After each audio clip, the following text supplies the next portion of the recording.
সুপ্রিয় দর্শক, আপনাদের সকলকে স্বাগত জানাচ্ছি সংবাদ প্রকাশের নিয়মিত আয়োজন নবারুণে। সাথে আছি আমি তাহনিয়া ইয়াসমিন। নবারুণ হচ্ছে উদিত সূর্যের প্রথম আলো, অর্থাৎ প্রভাতের প্রথম সূর্যকিরণ। এই অনুষ্ঠানটির মধ্য দিয়ে আমরা জানতে পারি তারুণ্যের স্বপ্ন পূরণের গল্প, তাদের সফলতার গল্প, জীবনের গল্প। আজকের অনুষ্ঠানে আমাদের সাথে যুক্ত আছেন সঙ্গীত শিল্পী নাহিদ হাসান। আমরা প্রথমেই তার সাথে কথা বলবো। কেমন আছেন আপনি? এই তো জোস, আলহামদুলিল্লাহ। আপনি ভালো আছেন? এই তো আমিও আছি বেশ। কেমন চলছে আপনার যাবতীয় দিনকাল?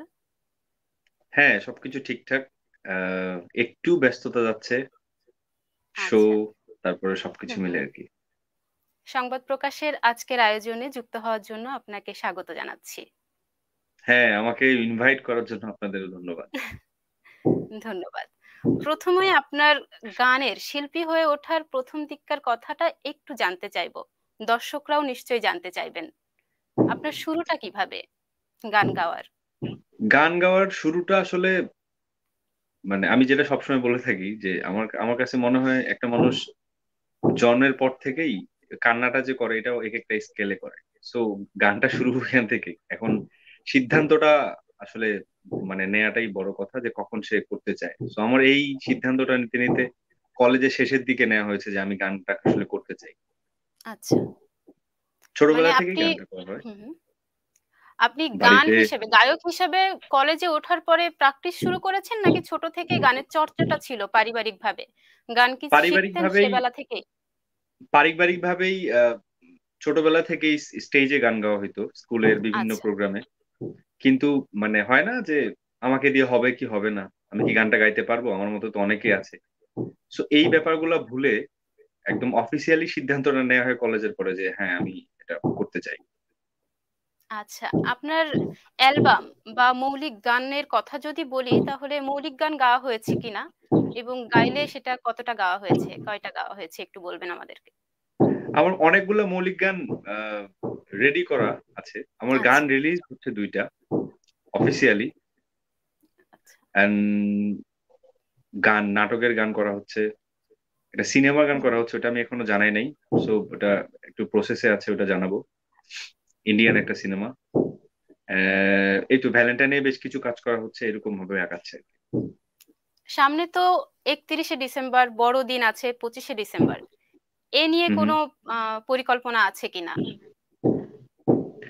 আমি আসলে একটু মানে বেশ ব্যস্ততা যাচ্ছে, শুধুমাত্র যে আচ্ছা। শোজ এর জন্য তা না, হুম পার্সোনাল হুম। কিছু আহ, মানে ব্যাপারে একটু ইয়া যাচ্ছে, ব্যস্ততা যাচ্ছে। আমি আসলে ভ্যালেন্টাইনে আমার একটা গানের প্ল্যান করছি যেটা আসলে আসবে, আচ্ছা। এবং এর মধ্যে বাবার সাইকেল নামে একটা গান আসবে ধ্রুব মিউজিক স্টেশন থেকে। সো আচ্ছা। আছে কিছু টুকটাক ভাবে। ধন্যবাদ। তো সঙ্গীত শিল্পীর সাথে কথা বলছি আমরা, অনুষ্ঠানের শুরুতেই আপনার কণ্ঠে একটু গান শুনতে চাইবো। হ্যাঁ, শিওর। এই গানটার নাম হচ্ছে শুকনো গোলাপ। এই গানটা একটা কবিতা থেকে নেয়া। আমার আচ্ছা। আমার খুব পছন্দের একজন কবি লুৎফর হাসান ভাই, ওনার কবিতা থেকে আমি আমার মতো করে সাজিয়ে শুরু করেছিলাম। ওকে, শোনা যাক।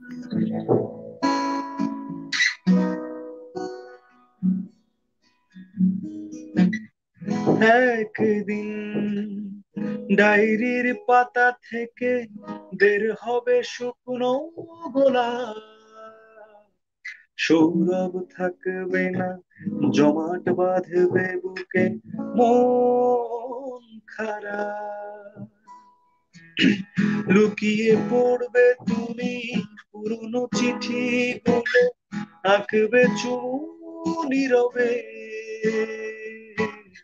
বেড়ে যাবে অভিমান যখন সব স্মৃতি সামনে এসে দাঁড়াবে,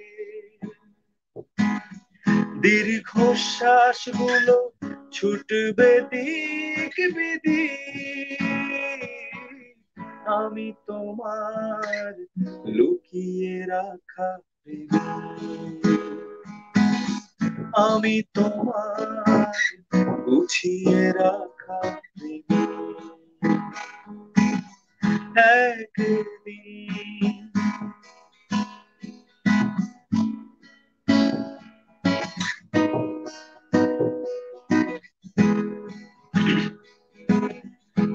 পরিচিত চেনা চোখে, অভিনয় হাসি মুখে, ভালো থাকার অভিযোগ চলমান, স্বপ্নরা চাপা থাকে, ধুলো মাখা প্রিয় থাকে, খোলা চুলে কানে বাজে প্রিয় গান।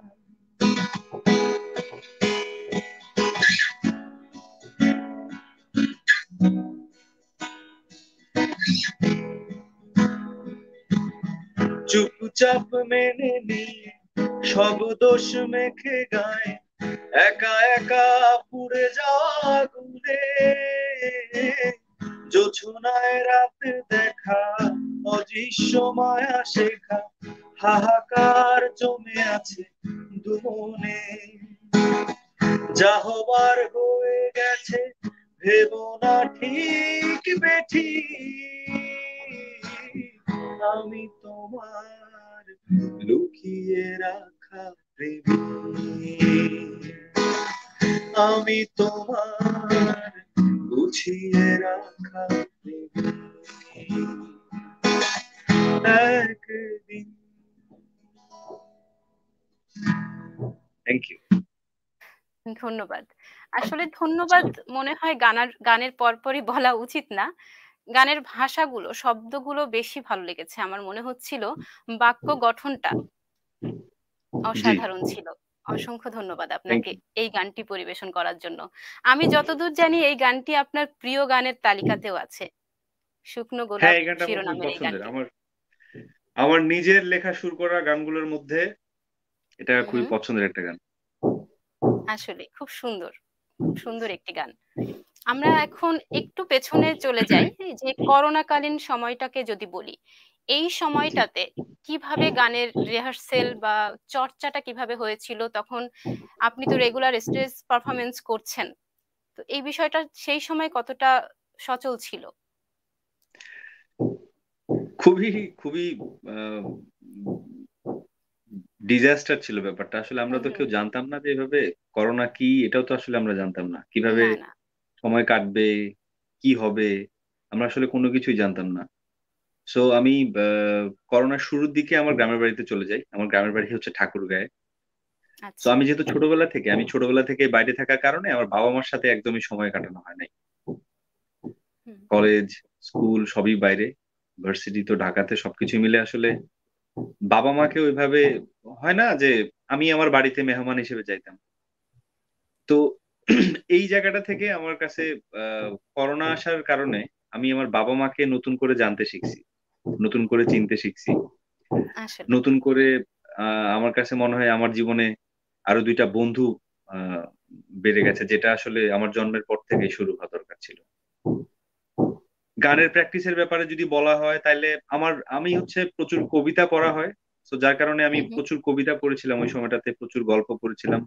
তো ওই সময়টাতে আহ টুকটাক লেখালেখির পাশাপাশি শুরু করতাম যেহেতু, তো ওই জায়গা থেকে রেগুলারই বসা হইতো গিটার নিয়ে বসলে, তারপরে আমাদের এই যে আমরা এখন অনলাইন স্ট্রিমিং এ যে যেরকম হুম, শোজ হুম। গুলো করছি, ওই জি। সময়টাতেও ওইরকম শোজ গুলো ছিল। তো এরকম আমি রান্না বান্না করতাম, আমি মাকে হেল্প করতাম বিভিন্ন কাজে, এভাবেই আসলে সময়গুলো কেটে গেছে এবং ভালো ছিল, আমার কাছে মনে হয় ভালো ছিল। আচ্ছা, গানের কথা বলতে গেলে তার মানে অনলাইন যে প্ল্যাটফর্ম গুলো আছে সেখানে প্রকাশটা বেশি হয়েছে। আর আন্তরিক জি, সম্পর্ক জি। হয়েছে বাবা-মায়ের সাথে। বাবা-মা বাবা বন্ধুতে মায়ের সাথে পরিণত হয়ে গেছে এই সময়টাতে। এটা খুব বড় একটা একদম। প্রাপ্তি আমি বলব। যে বাবা-মা বন্ধু হয়ে ওঠে তখনই যখন তাদের খুব কাছাকাছি আমাদের থাকা হয়। তাদের অনুভূতিগুলো আমরা জানতে পারি। তাদের অভ্যাসগুলো আমাদের অভ্যাসের সাথে অনেকটা মিলেও যায় সেই সময়। শেকড় তো। একদম একদম ধন্যবাদ একদম এই কথাটা সময়টাতে শেয়ার সব করার থেকে জন্য। বড় যে জি, জি। প্রাপ্তিটা আমার কাছে মনে হয় গান নিয়ে, হুম, হুম। সেটা হচ্ছে আমি আমার লাইফে সব থেকে সুন্দর কয়েকটা গান ওই সময়টাতে লিখে ফেলছি, যেটা আমার একটা গান আছে বাবার সাইকেল, যে গানটা সামনে আচ্ছা। রিলিজ হচ্ছে। হুম, হুম। এবং বাবার সাইকেল গানটা আমার করোনাতে লেখা, এবং বাবা আগে সাইকেল চালাইতো, এবং আমার লাইফ, আমাদের ফ্যামিলি সবকিছু মিলে আসলে গানটা লেখা। আহ, ওই গানটা আমার আমার আমার কাছে মনে হয় যে বাবা মা এমন মানে বিশাল দুইটা চ্যাপ্টার, যেটাকে নিয়ে আসলে মানে কয়েক লাইন গানে ওনাদেরকে না, প্রকাশ করা, শেষ ওনাদের করা সম্ভব সম্পর্কগুলোকে না। শব্দে গাঁথাটা খুবই টাফ। না, না। তো সেই জায়গা থেকে আমার একটু চেষ্টা ছিল যে বাবা মাকে নিয়ে কিছু করার, যেহেতু আমি বাবা মাকে নিয়ে কিছু লিখতে পারছিলাম না। হুম বাবার হুম। একটা পছন্দের এক সময় ছিল একটা জিনিস, যান ছিল, সেটা হচ্ছে সাইকেল। উনি সাইকেল চালাইতো এক সময়। তো ওই তো ব্যাপারটা নিয়ে কাজ করা হয়েছে, এবং গানটার নাম বাবার সাইকেল। এটা খুবই শীঘ্রই আসবে আর কি। কিন্তু আমরা এখনো প্রকাশ হয়নি, যদিও আমরা কি এই গানটা শুনতে পারবো এখন অল্প একটু শোনানো নাকি? যেতে পারে। তাহলে একটু শুনে আসি আপনার বাবার সাইকেল।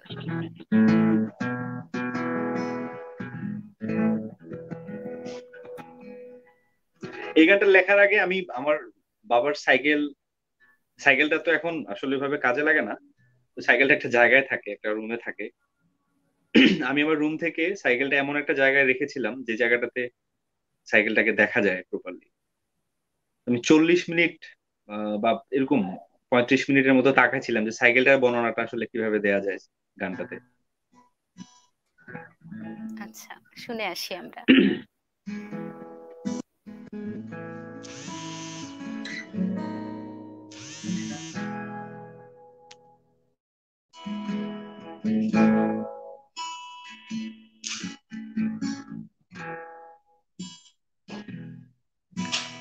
কভার ছাড়া পুরনো সিট, ক্যারিয়ারে বাধা দড়ি, ছোট ছোট গিট, হ্যান্ডেলে ঝোলানো ব্যাগটা খালি, গায়ের পাঞ্জাবিটা জোড়া তালি, দাড়ি চুলে মাখানো সরিষার তেল, ক্রিং ক্রিং শব্দে বাজছে বেল, দাড়ি চুলে মাখানো সরিষার তেল, ক্রিং ক্রিং শব্দে বাজছে বেল, বাতাসের বুক চিড়ে ধীরে ধীরে দুই পায়ে প্যাডেলে যাচ্ছে উড়ে বাবার সাইকেল, বাবার সাইকেল, বাবার সাইকেল, বাবার সাইকেল, বাবার সাইকেল। এরকম ছিল গানটা, শুরুটা। ধন্যবাদ। আমরা গানের পুরো অংশটা আশা করি প্রকাশের পরেই জানতে পারবো। আচ্ছা, আমরা জি জি জি। আপনার স্টেজ পারফরম্যান্স এর কথাটা জানি। এই ছাড়া আপনার গানগুলো আর কোথায় প্রকাশ করছেন? অনলাইন কোনো প্ল্যাটফর্মের কথা যদি থেকে থাকে আমাদেরকে একটু আমার বলবেন। দুইটা গান, যেটা এসেছে হচ্ছে ধ্রুব মিউজিক স্টেশন থেকে, জি। এবং আরো দুইটা গান ওখান থেকে আসবে। আর নাটকের গানগুলা বলা যাচ্ছে না কোথা থেকে আসে, আমি আসলে এখন এক্স্যাক্টলি জানি না। সো ওগুলো আসলে বলা যাবে আর কি। একটা গান আসছে সাউন্ডটেক থেকে। সো এভাবে আর কি আগাচ্ছে। না, আমি বলতে চাচ্ছিলাম যে যেহেতু আপনি স্টেজ পারফরম্যান্স করেন, এছাড়াও অনলাইন প্ল্যাটফর্মে যেমন পেজ বা ইউটিউব চ্যানেলগুলোতে গানের প্রচার বা প্রসারটা আছে কিনা এই বিষয়টা। আমি আমার ইউটিউব চ্যানেলে রিসেন্টলি কাজ শুরু করেছি। আমি বললাম যে 14 ফেব্রুয়ারিতে আমার ইউটিউব চ্যানেলে, আমার পেজে আমার পেজে আমার নিয়মিত গানগুলা দেয়া হয়। আমি আচ্ছা, ফেসবুকে মাঝে মাঝে দিই। সো এরকম। মানে এবং আপনি চ্যানেলটাতে আমি, আপনার গাওয়া গানগুলো রেগুলার আপলোড করে থাকেন। জি জি জি। আচ্ছা, বুঝতে পেরেছি। তো এখন আমরা আবার একটু গান শুনতে চাচ্ছিলাম। একটু আচ্ছা, গান শুনে আসি।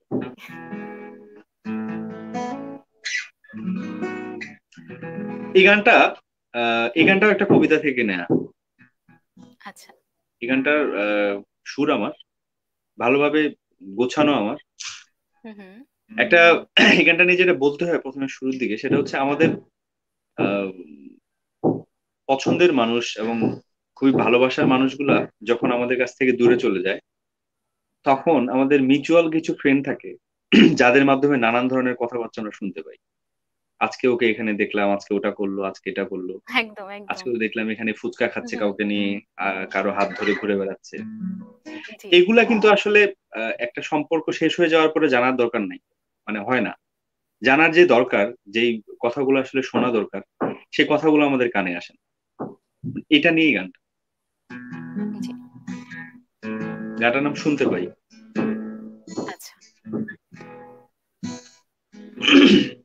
শুনতে পাই নিজেকে খুব গুছিয়ে রাখছো আজকাল,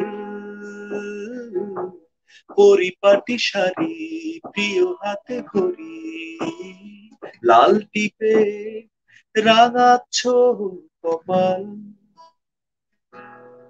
শুনতে পাই পত্রিকায় ভালো থাকার বিজ্ঞাপনও তুমি দেবে।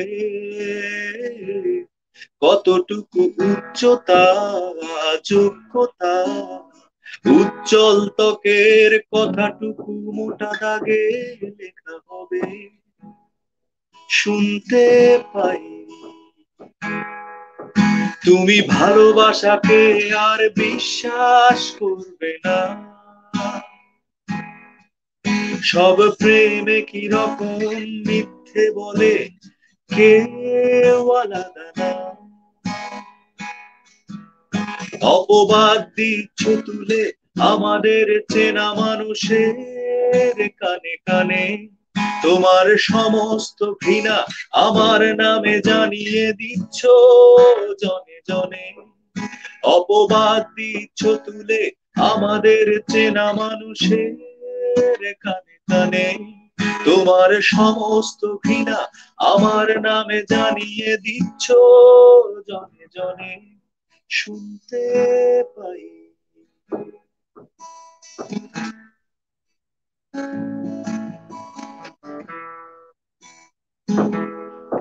কেবল শুনতে পাই না তুমি কেমন আছো,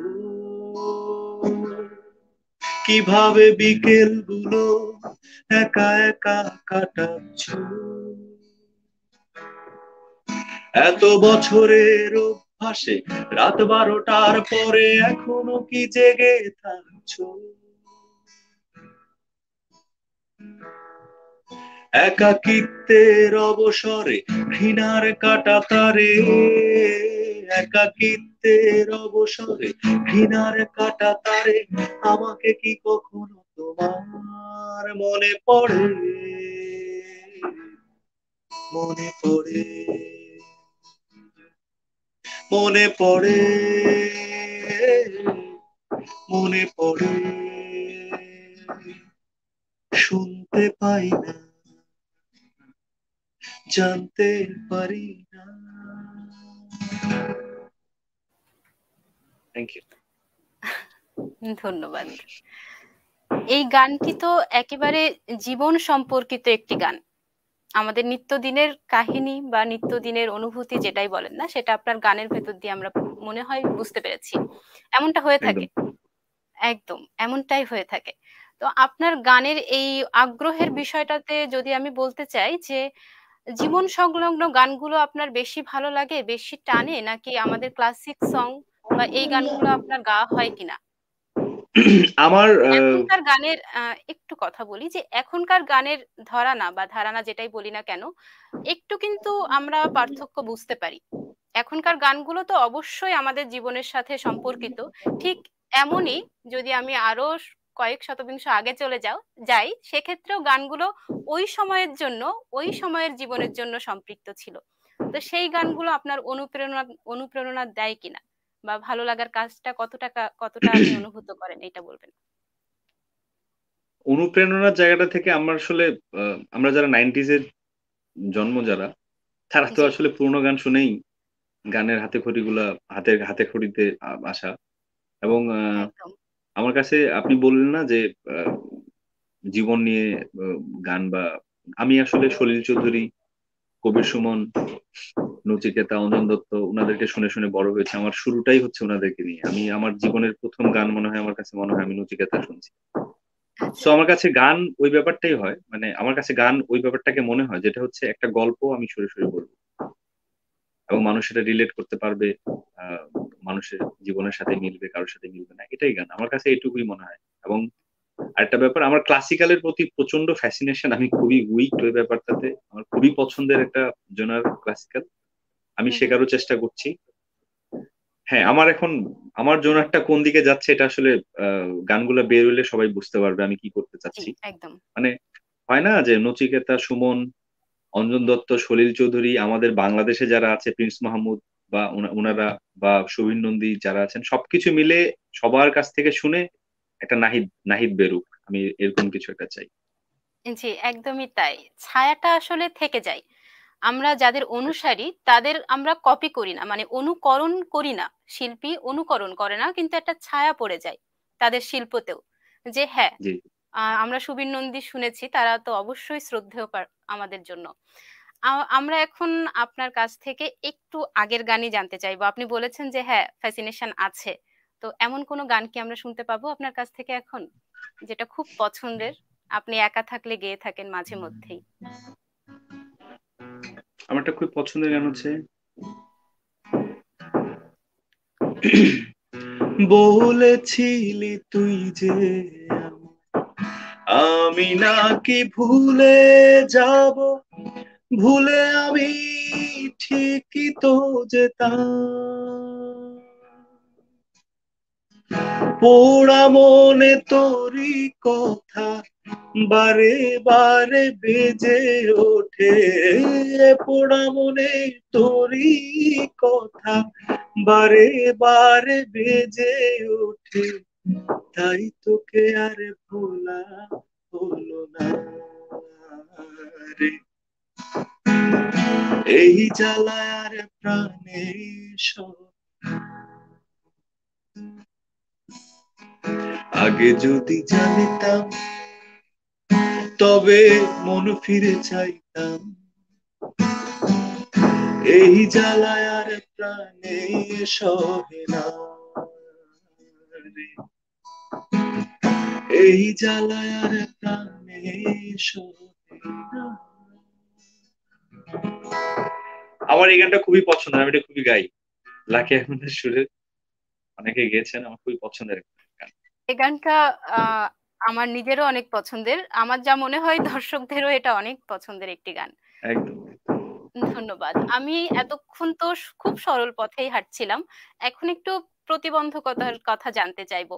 আপনারা উঠতি শিল্পী, চর্চা করছেন, মৌলিক গান প্রকাশ করছেন, তো কখনো কি মনে হয়েছে যে হ্যাঁ, আপনাকে দাঁড়াতে হচ্ছে, বা পেছন দিক থেকে একটা টান অনুভব করছেন? এ ধরনের কোনো প্রতিবন্ধকতার শিকার হয়েছেন কিনা?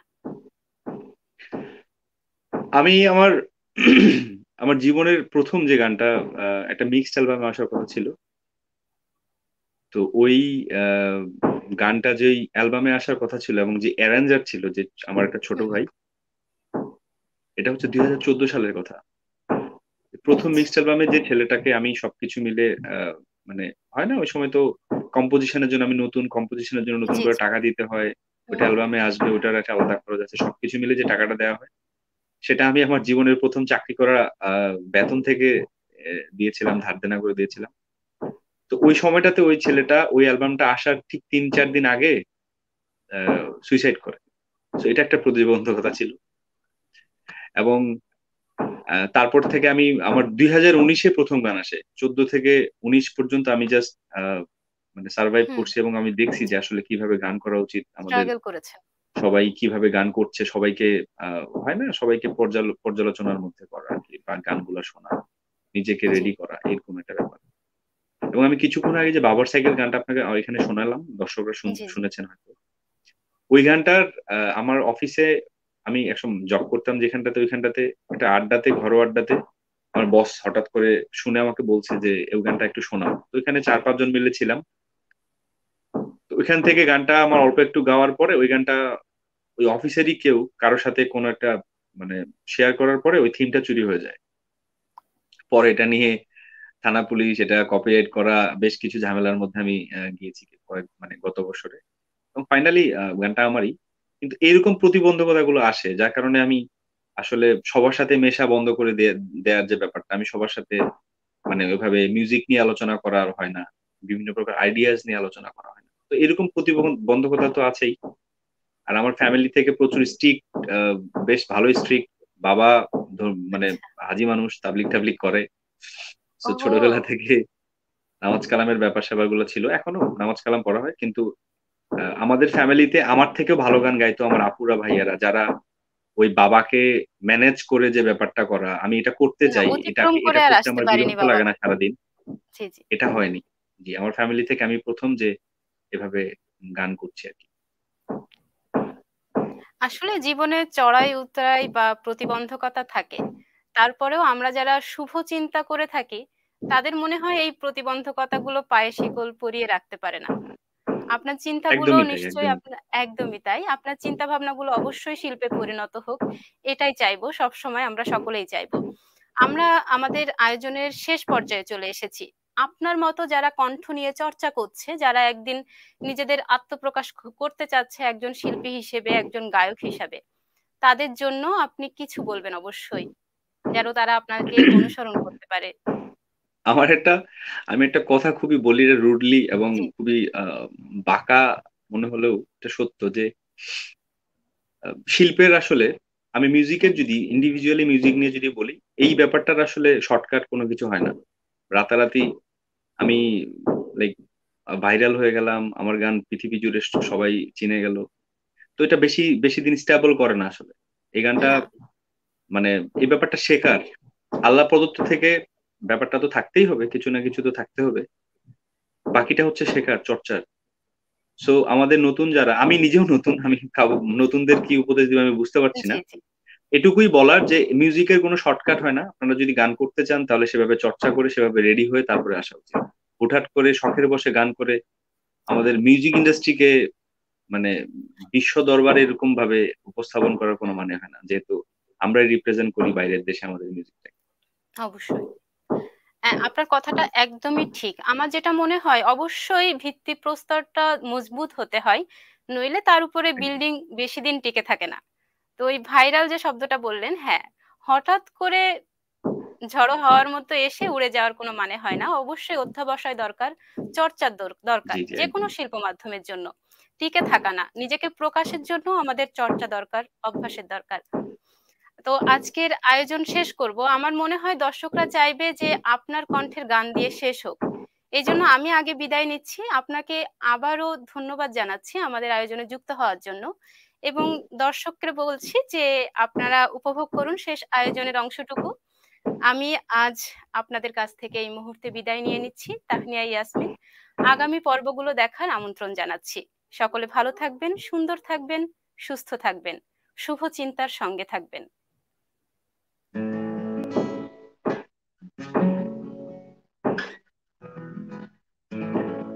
এই অনুষ্ঠানে আমাকে আমন্ত্রণের জন্য সবাইকে অনেক ধন্যবাদ। আমি যে গানটা করছি এই গানটার নাম হচ্ছে তোমার পিছু ছাড়বো না। এটা আমার প্রথম গান অফিসিয়ালি। এই গানটা লেখা, সুর এবং মিউজিক হচ্ছে অটোমোনাল মুন ভাইয়ের। আমি আমি গেয়েছিলাম, গানটা ধ্রুব মিউজিক স্টেশন থেকে রিলিজ।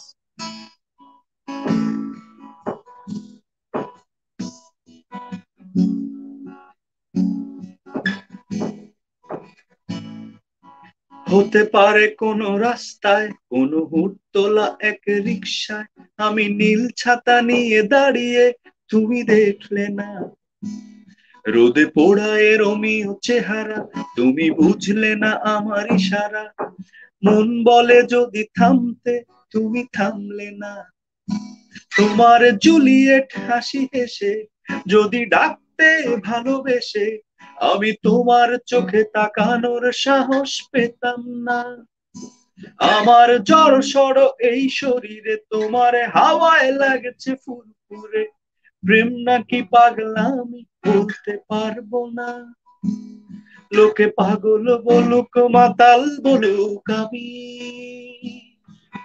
তোমার পিছু ছাড়বো না।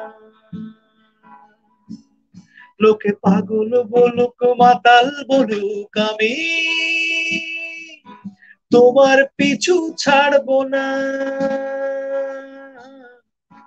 তোমার পিছু ছাড়বো না।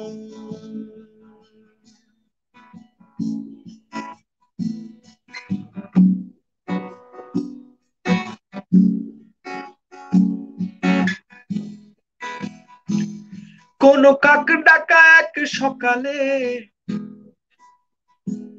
তুমি বারান্দায় এসে দাঁড়ালে, আমি ছিদ্র খুঁজছি দেয়ালে, তোমায় দেখবো বলে। তুমি অদ্ভুত এক খেয়ালে,